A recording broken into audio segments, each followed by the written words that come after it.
भगवान की जय। आगे एकादशी महिमा बताई। अब ध्यान से सुनो। अब इतना हमने करवा दियो नहीं, किसी कथा में हम ज्यादा नहीं करवाते हैं बस कथा पे ज्यादा ध्यान रहता है। और आप ध्यान से कथा सुनो। आप बहुत अच्छे श्रोता हैं सभी, और हमें कथा कहने में आनंद भी आ रहा है। जब कोई भाव से सुनता है तो भाव से कथा भी निकलती है। आगे श्री सुखदेव जी ने रास का प्रसंग कहा, रास पंच अध्यायी। और रास का प्रसंग बड़ी सावधानी से सुनना चाहिए। कई कई संत तो कहते हैं रास के प्रसंग में अगर मन थोड़ा सा भी गड़बड़ हुआ तो वहां दोष लग जाएगा। रास में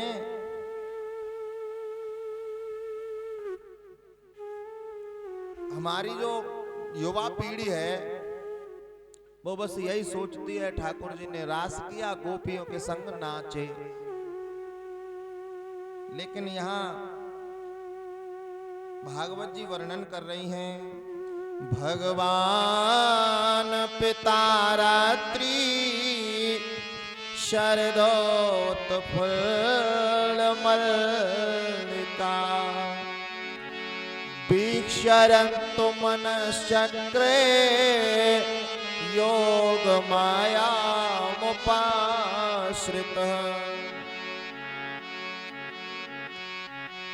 गोपी कहते किसको हैं?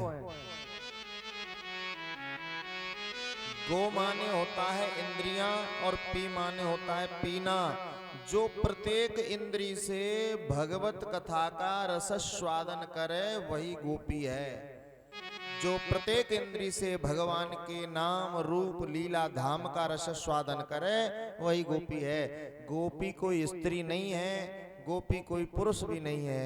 गोपी कोई 2.5 वर्ष से लेकर के 90 वर्ष की आयु तक का वर्णन है भागवत जी में गोपी का। जो प्रत्येक इंद्री से भगवान के नाम रूप लीला और धाम का चिंतन करे, प्रत्येक इंद्री से, नेत्रों से, कानों से, नासिका से, जिह्वा से, हमारी 10 इंद्रियां हैं। 10 इंद्रियों को भगवान की तरफ जब हम मोड़ेंगे उसको कहते हैं गोपी। अब गोपी आप बन जाओ, चाहे कोई पुरुष बन जाओ, चाहे बालक बन जाओ, चाहे वृद्ध बन जाओ। गर्ग संहिता में वर्णन है गोपी कौन बन के प्रकट हुई हैं, कौन आई हैं ये गोपी। जब भगवान राम बने, राम अवतार लेकर के पृथ्वी पे आए भगवान, दंडकारण्य में जब भगवान विचरण कर रहे थे वनवास के समय, लाखों संत थे वहां। और भगवान के स्वरूप को देख करके उनके मन में एक बात आई कि अगर हम इनकी पत्नी होते, अगर हम इनकी पत्नी होते तो हम इनकी खूब सेवा करते। उस समय राम जी ने मन ही मन में कहा उन संतों से, हे संतों, अभी तो मैं एक पत्नी व्रत धारण करके आया हूं, मेरी एक ही पत्नी रहेगी इसमें अवतार में तो श्री सीता जी। लेकिन द्वापर में मैं आऊंगा तो आप गोपी बन के प्रकट हो जाना, मैं आप सबका वर्ण कर लूंगा। महारास का मतलब है जीव का और ईश्वर का मिलन, आत्मा का परमात्मा से मिलन, ये महारास का बात। और किसी भी अवतार में भगवान ने महारास नहीं किया, श्री कृष्ण अवतार में महारास किया। क्यों? क्योंकि करोड़ों जन्मों से जो जीव भटके हुए थे उन सब जीवों से भगवान ने वायदा किया था कि मैं द्वापर में श्री कृष्ण बन के आऊंगा, तब तुम वहां आ जाना, मैं तुम सबको स्वीकार कर लूंगा। समझ में आ गई? ये महारास का अर्थ है। समय भी दिया था भगवान ने, और वो समय अब नजदीक था। भगवान की आयु है लगभग 9.25 वर्ष की, 9.25 वर्ष की आयु भगवान की। और भगवान शरद पूर्णिमा वाले रात्रि के दिन जैसे ही यमुना तट पे पहुंचे और उस यमुना तट पे जाते ही भगवान को याद आ गई। क्या याद आई? अरे आज की रात्रि तो वही रात्रि है जिस रात्रि को मैं सभी जीवों से, सभी गोपिकाओं से आने का कह आया हूं, और आज वही दिन है, वही रात्रि है, तो क्यों ना मैं उन जीवों को बुलाऊं। उसी समय भगवान ने योग माया का सहारा लिया। भगवान पिता रात्रि शरदोत फुल्ल मल्लिका विचरन्तु मनश्चक्रे योग मायामुपाश्रित।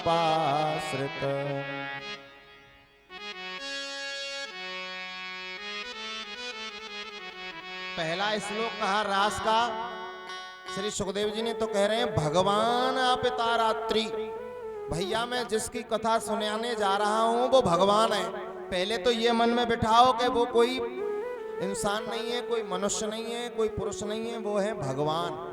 अब मैं भगवान की कथा सुनाने जा रहा हूं। कौन कह रहे हैं? सुखदेव जी। अच्छा, यहाँ भगवान कहने की क्या आवश्यकता पड़ गई? क्या हमको पता नहीं है? क्या भक्तों को पता नहीं है भगवान की कथा चल रही है? इसलिए बताया दोबारा कि कहीं हम भटक ना जाएं। और हम भटक गए हैं, हमारे युवा पीढ़ी तो बहुत भटक गई है। कई कई दोस्त कहते हैं कि कैसे भगवान थे, वो गोपियों के साथ नृत्य किए। लेकिन यहाँ सुखदेव जी कहते हैं भगवान पिता रात्रि। भैया भगवान है वो जिनकी हम कथा कह रहे हैं। लोग कहते हैं भगवान ने इतने विवाह क्यों की, हम भी करेंगे। अरे भगवान ने 6 दिन की पूतना मारी। जहर पियो भगवान ने 6 दिन के ने, तुम भी पी लियो ने 100। धान में डालने वाली दवाई थोड़ी सी पी लियो, अगर बच जाए तो 2 ब्याह कर लेना।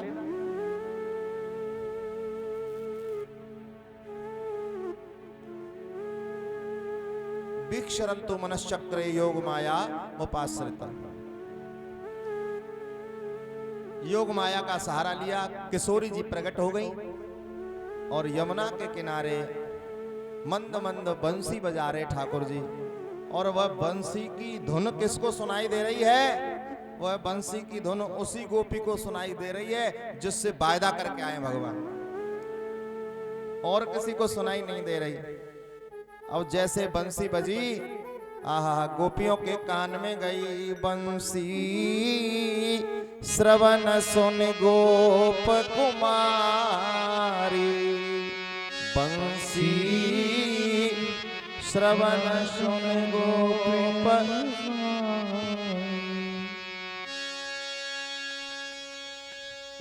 अत्यातुर है चलत श्याम पे, तन मन की सब सुरत बिसारी। बंसी श्रवण सुन गोप कुमारी। और जैसे कानों में बंसी की आवाज सुनाई पड़ी तो क्या हुआ? कोई गोपी श्रृंगार कर रही थी और कोई गोपी श्रृंगार कर रही थी, और श्रृंगार करते करते उल्टा हो गया। गले को हार पहन लियो कट में, और कट की करधनी गले में डारी। कान बुलाक कपोल पबैनी, नाक में पहरी कान की बाई। बंसी श्रवण सुन गोप कुमारी। पग पायल ले धारत कर में, और कर की पहुंचिया पगन मझारी। एक नयन अंजन बिन सोहे, एक नयन में काजर डारी। एक नैन में काजल डारी। कोई पति को भोजन पर सत दौरी, कोई कर ग्रास ले सिधारी। नारायण जो जैसी हती, ऐसी उठे उठे विपिन पधारी। बंसी श्रवण सुने गोप कुमारी। आहा, आनंद हो गया। जैसे कानों में बंसी की धुन पड़ी, गोपी जिस अवस्था में थी उसी अवस्था में दौड़ ली। अब करोड़ों जन्मों से इंतजार कर रही है, वो जानती है ये भगवान है। कोई गोपी श्रृंगार कर रही थी तो गले को हार पहन लियो कट में। जो गले में हार पहन रही थी वो करधनी की जगह हार डाल लिया और हार की जगह करधनी डाल ली। उल्टा सीधा श्रृंगार हो गया। एक आंख में काजल लगा रही थी, पूरा लग पाया, दूसरी में लगाने वाली थी, बंसी सुनाई पड़ गई, काजल की डिबिया फेंक के भाग गई। कोई पति भोजन पर सत दौरी, कोई पति को भोजन परस रही थी, भोजन दे दिया, दौड़ लगा दी, श्याम सुंदर ने बुलाया है। पहुंच गई। कितनी गई हैं? जीव गोस्वामी जी कहते हैं 30 करोड़ गोपियां पहुंची हैं। कितनी? 30 करोड़। चारों तरफ गोपियां ही गोपियां इकट्ठी हो गई हैं। श्याम सुंदर बीच में खड़े हैं। इस झांकी को बनाइए। भगवान नेत्र बंद किए हैं। किशोरी जी बाम हस्त कमल पे ऐसे सर टिकाए खड़ी हैं। त्रिभंगी लाल बन के भगवान खड़े हैं। ये झांकी हमें प्राप्त होती है। ये झांकी ठाकुर जी की प्राप्त होती है। बंसी बजाते हैं, त्रिभंगी लाल बन के खड़े होते हैं। धारण कियो मोर पंख माथे पे, श्याम तन की शोभा सावरी सी बड़ी प्यारी है। कमल जैसे नयन और सुहासी नासिका है, कुंवर के कपोलन की छवि बड़ी प्यारी है। ठाड़ो है यमुना तट पे और बन्यो है त्रिभंगी लाल। सखी नंद राय के ने मोहनी सी ऐसी डारी है। हाँ, भगवान खड़े हैं, बंसी बजा रहे हैं। अभी देखे नहीं और देख नहीं रहे हैं।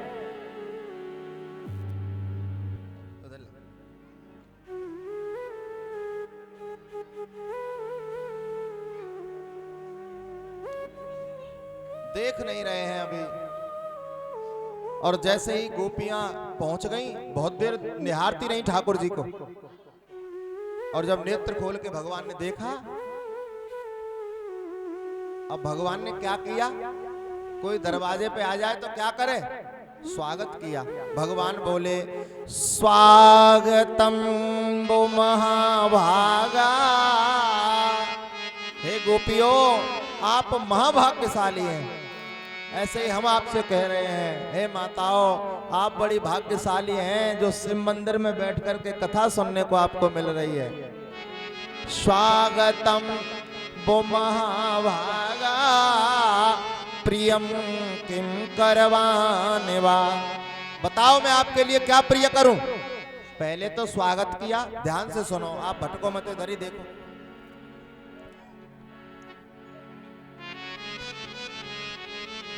पहले तो स्वागत किया। किसने? किसने स्वागत किया? किसका? गोपियों का। शाबाश, माता बड़ी ध्यान से सुन रही है। ऐसे ही सुनना चाहिए। श्रोता को एक शब्द भी ना निकल जाए, नहीं तो अर्थ का अनर्थ हो जाएगा। बोले महाराज जी अभी कुछ कह रहे थे, अब क्या कहने लग गए? शब्द एक भी ना निकल जाए। स्वागत किया। स्वागतम वो महाभागा। फिर पूछा, प्रियम किम करवाने वा। बताइए मैं आपका क्या प्रिय करूं? पहले तो स्वागत किया, फिर पूछा आपका क्या प्रिय करूं? क्यों आई हो आप यहाँ?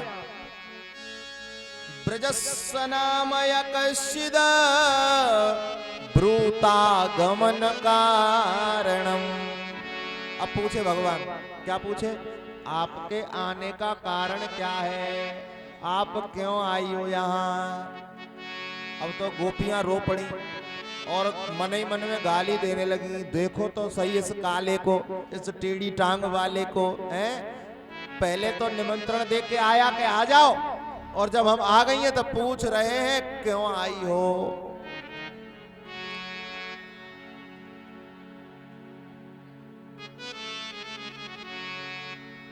वृंदावन बिहारी लाल की। जा रहे हैं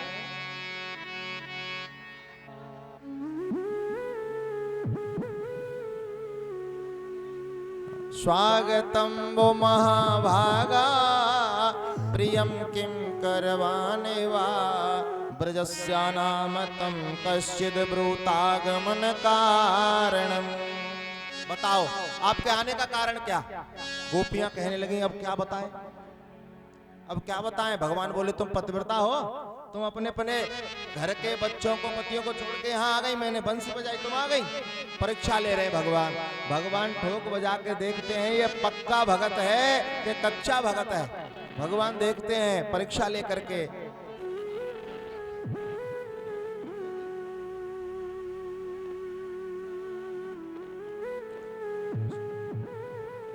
वृंदावन बिहारी लाल की जय हो। अब गोपियां बोली प्रभु अब तो हम आ गए हैं, अब ये परीक्षा ये मत पूछो कि पति को छोड़ के आ गए।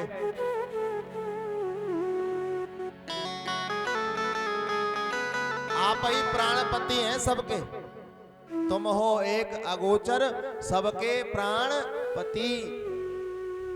ब्रज की गोपिकाएं कहती हैं आप सबके प्राणों के पति हैं तो आप हमारे भी पति हैं, इसलिए हम तो अब आपके शरण में आ गए हैं। भगवान प्रसन्न हुए, रास करना प्रारंभ किए।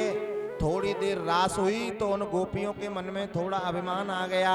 गोपियां सोचने लगी हम बहुत सुंदर हैं, ठाकुर जी हमारे साथ नृत्य कर रहे हैं। भगवान वहां से किशोरी जी को लेकर के अंतर्ध्यान हो गए।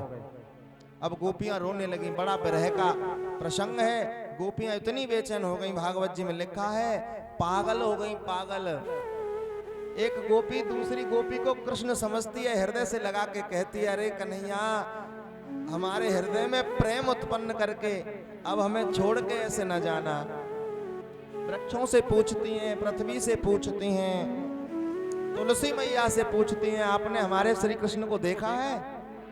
आपके बिना तो भोग नहीं लगाते हैं तुलसी जी, आप बताओ आपने देखा है?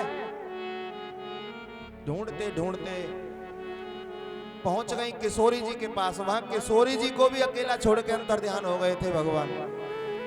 किशोरी जी ने दया दिखाई, कितने जन्मों से भटक रहे हैं जीव, अगर मैं इन पे कृपा न करूंगी तो ठाकुर जी फिर इनको मिलेंगे नहीं। उनका नाम है बरसाने वाली, वो बरसाते रहती हैं, कोई लेने वाला होना चाहिए। करुणा आई किशोरी जी को। किशोरी जी बोली कहाँ लेके जा रहे हो हमें अकेले? भगवान बोले लगता है ये भी रूठ गई हैं हमसे, और भगवान किशोरी जी को भी अकेला छोड़ के चले गए। फिर ढूंढते ढूंढते वो गोपिकाएं किशोरी जी के पास पहुंची, कहने लगी उस काले को तुम पे भी दया नहीं आई, इस जंगल में तुम्हें भी छोड़ के चले गए। किशोरी जी बोली नहीं ऐसा नहीं कहिए, जो वस्तु जहां खोई हुई होती है वहीं ढूंढो। तो कहां खोए थे? यमुना किनारे, वहीं चलो वहीं मिलेंगे। किशोरी जी उन गोपिकाओं को लेके यमुना के किनारे आई हैं। यहाँ भगवान को किशोरी जी पे एक गीत भी प्रकट करवाना था, उसको कहते हैं गोपी गीत। गोपी गीत यहाँ प्रकट हुआ है। जयति ते अधिकम जन्मना व्रज श्रयत इंदिरा सस्वदत्रहि दैत द्रक्षताम दीक्षुतावका स्त्वयि धृता सवस्त्वां विचिन्वते शरदुदासये साधुजात सत् सरसिजोदर श्रीमुषाद्रसा सुरतनाथ ते शुल्कदास का वरद निघ्नतो नेह किं बध। गोपी गीत गाया 19 श्लोकों में गोपिकाओं ने, और भगवान को पुकार रही हैं आओ श्याम जी कन्हैया घन श्याम जी, मेरे प्राणों से प्यारे गोपाल जी। आओ श्याम जी कन्हैया गोपाल जी, से प्यारे गोपाल जी। देखिए वहां तो गोपियां बुला रही हैं, यहाँ आप ही गोपी बन जाओ, आप ही बुलाओ भगवान को। हे प्रभु आप आ जाओ, बैठे बैठे ही बुला लो, बैठे बैठे ही बुलाओ, हाथ जोड़ के बुलाओ प्रभु। हे आओ श्याम जी कन्हैया नंद लाल जी, मेरे प्राणों से प्यारे गोपाल जी। आओ श्याम जी कन्हैया नंद लाल जी, मेरे प्राणों से प्यारे गोपाल जी। पहले मुख चंद्र दिखा करके, फिर हाय वियोग दिखाया है क्यों? फिर हाय वियोग दिखाया है क्यों?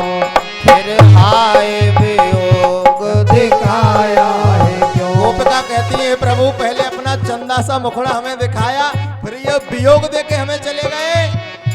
पहले मुख चंद्र दिखा करके, फिर हाय वियोग दिखाया है क्यों? फिर हाय वियोग दिखाया है क्यों? फिर हाय वियोग दिखाया है क्यों? चरणामृत स्वाद चखा करके, चरणामृत स्वाद चखा करके, फिर विष का प्याला पिलाया है क्यों? फिर विष का प्याला पिलाया है क्यों? फिर विष